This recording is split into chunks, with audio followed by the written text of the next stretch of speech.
മെഗാമിസ് ആണ്. നിങ്ങൾക്ക് എല്ലാവർക്കും അറിയുന്നത് പോലെ തന്നെ നമ്മുടെ ഓണം എക്സാം നിങ്ങളുടെ സ്കൂളിലൊക്കെ നടത്താൻ വേണ്ടിയിട്ട് പോവുകയായിരിക്കും അല്ലെ. അപ്പൊ അതിന് വേണ്ടിയിട്ട് നമുക്ക് ഇമ്പോർട്ടന്റ് ആയിട്ടുള്ള ഒരു ചാപ്റ്റർ തന്നെയാണ് നമ്മുടെ ഫോംസ് ഓഫ് ബിസിനസ് ഓർഗനൈസേഷൻ എന്ന് പറഞ്ഞ നമ്മുടെ സെക്കൻഡ് ചാപ്റ്റർ വരുന്നത്. ഈ ചാപ്റ്ററിൽ ഒരുപാട് ഫോംസിനെ കുറിച്ചും കാര്യങ്ങളെ കുറിച്ചൊക്കെ നമുക്ക് പഠിക്കാനുണ്ട്. പല തരത്തിലുള്ള ബിസിനസിനെ കുറിച്ച് ഡീറ്റെയിൽ ആയിട്ട് നമുക്ക് പഠിക്കാനുണ്ട്. അതിലൊന്നാണ് നമ്മുടെ HUF അല്ലെങ്കിൽ എന്താണ് ഹിന്ദു അൺഡിവൈഡഡ് ഫാമിലി, അതും അല്ലെങ്കിൽ നമ്മൾ ജോയിന്റ് ഹിന്ദു ഫാമിലി ബിസിനസ് എന്ന് വിളിക്കുന്ന ഒരു ബിസിനസ് അല്ലെ. ഈ ഒരു കൈൻഡ് ഓഫ് ബിസിനസ് എന്താണ് എന്ന് ചോദിച്ചു കഴിഞ്ഞാൽ, അല്ലെങ്കിൽ എന്താണ് ഈ ഒരു ചാപ്റ്ററിൽ നമുക്ക് അതിനെക്കുറിച്ച് എന്തെല്ലാം കാര്യങ്ങൾ പഠിക്കാനുണ്ടെന്ന് ചോദിച്ചു കഴിഞ്ഞാൽ അതിന്റെ മീനിങ്, ഫീച്ചേഴ്സ്, ഇമ്പോർട്ടൻസ് ആൻഡ് ലിമിറ്റേഷൻസിനെ കുറിച്ചാണ് നമുക്ക് ഡീറ്റെയിൽ ആയിട്ട് പഠിക്കാനുള്ളത്. നമ്മൾ ഇന്ന് ഡിസ്കസ് ചെയ്യാൻ വേണ്ടിയിട്ട് പോകുന്നത് ഈ 4 കാര്യങ്ങൾ തന്നെയാണ്. സോ ഫസ്റ്റ് വൺ എന്ന് പറയുന്നത് HUFന്റെ മീനിങ് ആണ്. എന്താണ് ഈ ജോയിന്റ് ഹിന്ദു ഫാമിലി ബിസിനസ് എന്ന് പറയുന്നത്? One of the oldest form of business ആണ് നമ്മുടെ ഈ ഒരു ജോയിന്റ് ഹിന്ദു ഫാമിലി ബിസിനസ് എന്ന് പറയുന്നത്. അതുപോലെ തന്നെ എന്താണ് ഇന്ത്യയിൽ മാത്രം കണ്ടുവരുന്ന ഒരു ഫോം ഓഫ് ബിസിനസ് ആണ്.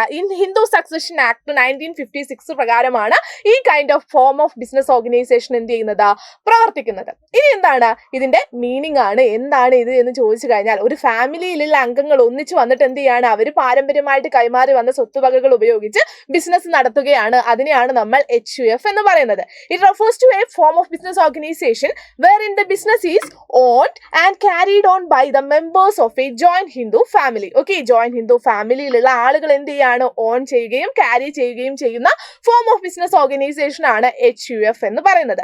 അതുപോലെ തന്നെ എന്താണ് ഇതിന് മറ്റൊരു പേരും കൂടിയുണ്ട്, HUF-നോടൊപ്പം തന്നെ ജോയിന്റ് ഹിന്ദു ഫാമിലി ബിസിനസ്. ഇത്രയും കാര്യങ്ങൾ എന്ത് ചെയ്യണം, ഇതിന്റെ ഒരു മീനിങ് ആയിട്ട് നിങ്ങൾ പഠിച്ചിട്ടുണ്ടായിരിക്കണം. ഇനി നമുക്ക് പോകേണ്ടത് ഇതിനകത്ത് ആരൊക്കെ ഉൾപ്പെട്ടിട്ടുണ്ട് എന്നുള്ള കാര്യങ്ങളാണ്. നിങ്ങൾക്ക് എല്ലാവർക്കും അറിയുന്നത് പോലെ തന്നെ എന്താണ് നമ്മുടെ ജോയിന്റ് ഹിന്ദു ഫാമിലി ബിസിനസ്സിൽ ഏറ്റവും എൽഡസ്റ്റ് ആയിട്ടുള്ള ഒരാളുണ്ട് അല്ലെ, ഏറ്റവും പ്രായമുള്ള ഒരാളുണ്ട്. അദ്ദേഹമാണ് ആ ബിസിനസ്സിലുള്ള എല്ലാ ഡിസിഷൻസും എടുക്കുന്നത്.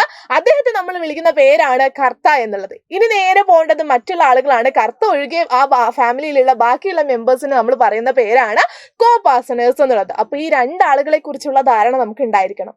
ഇനി അതിന്റെ ഫീച്ചേഴ്സ് ആണ്. ഫീച്ചേഴ്സ് എന്ന് പറയുന്ന സമയത്ത് ഇതിന്റെ ഫോർമേഷൻ എന്ന് പറയുന്നത് എങ്ങനെയാണടാ, നിങ്ങൾ ആലോചിച്ചാൽ മതി. പാരമ്പര്യമായിട്ട് കൈമാറി വരുന്ന അല്ലെങ്കിൽ എന്താണ് ആൻസെസ്ട്രൽ പ്രോപ്പർട്ടി ഉപയോഗിച്ചിട്ടാണ് ഇവർ എന്ത് ചെയ്യുന്നത്, നമ്മുടെ ബിസിനസ് നടത്തിക്കൊണ്ട് പോകുന്നത്. ഇനി ഈ ഒരു ഫേമിലേക്ക് നമുക്ക് മെമ്പർ ആവണമെങ്കിൽ, മെമ്പർഷിപ്പ് നമുക്ക് ലഭിക്കണമെങ്കിൽ നമ്മൾ എന്തായിരിക്കണം, നമ്മൾ ആ ഫാമിലിയിൽ ജനിച്ചിട്ടുണ്ടായിരിക്കണം. ബൈ ബർത്ത് ആണ് നമ്മൾ എന്ത് ചെയ്യുന്നത്, ഈ ബിസിനസ്സിൽ മെമ്പർ ആവുന്നത്. ഇനി ലയബിലിറ്റി ആണ്, ബാധ്യത എന്ന് പറയുന്നത്. നമ്മുടെ ജോയിന്റ് ഹിന്ദു ഫാമിലി ബിസിനസ്സിലുള്ള നമ്മൾ നേരത്തെ പറഞ്ഞിട്ടുള്ള ആ എൽഡസ്റ്റ് ആയിട്ടുള്ള കർത്ത എന്ന് പറയുന്ന വ്യക്തിക്ക് മാത്രം എന്താണ്, അൺലിമിറ്റഡ് ലയബിലിറ്റി ആണ്. എന്തുകൊണ്ടാണ് അത്, അദ്ദേഹമാണ് ആ ബിസിനസ്സിന്റെ ഡിസിഷൻസ് ഒക്കെ എടുക്കുന്നത്. അതുകൊണ്ട് തന്നെ എന്താണ്, അദ്ദേഹത്തിന് അൺലിമിറ്റഡ് ലയബിലിറ്റി ആണുള്ളത്.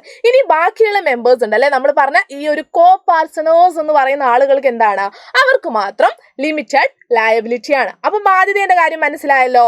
ഇനി ഇതിന്റെ കൺട്രോൾ ആണ്. കൺട്രോൾ ആരുടെ കയ്യിലാണടാ, നമ്മൾ നേരത്തെ പറഞ്ഞു വെച്ചതാണ്. ഏറ്റവും ഉയർന്ന പ്രായമുള്ള ആളാണ് നമ്മുടെ കർത്ത എന്ന് പറയുന്നത്. അദ്ദേഹമാണ് എന്ത് ചെയ്യുന്നത്, ഡിസിഷൻസ് എടുക്കുന്നത്. അതുകൊണ്ട് തന്നെ ഇതിന്റെ കൺട്രോൾ ആരുടെ കയ്യിൽ തന്നെയാണ്, നമ്മുടെ കർത്തയുടെ കയ്യിലാണ്.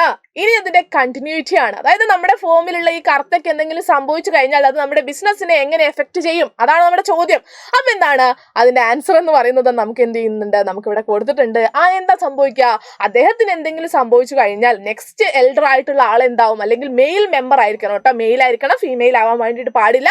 അപ്പൊ എന്താണ് നെക്സ്റ്റ് മെയിൽ ആയിട്ടുള്ള ആൾ എന്താവും, നമ്മുടെ കർത്തയായിട്ട് മാറുകയാണ് ചെയ്യുക. അപ്പൊ എന്തില്ല, നമ്മുടെ ഈ ബിസിനസിന്റെ കണ്ടിന്യൂറ്റിക്ക് ഒന്നും സംഭവിക്കില്ല. കർത്ത മരിച്ചാലും കർത്തയെ പോലീസ് പിടിച്ചാലും ഒന്നും എന്ത് ചെയ്യുന്നില്ല, നമ്മുടെ ഈ ഫേമിനെ എഫക്ട് ചെയ്യുന്നില്ല.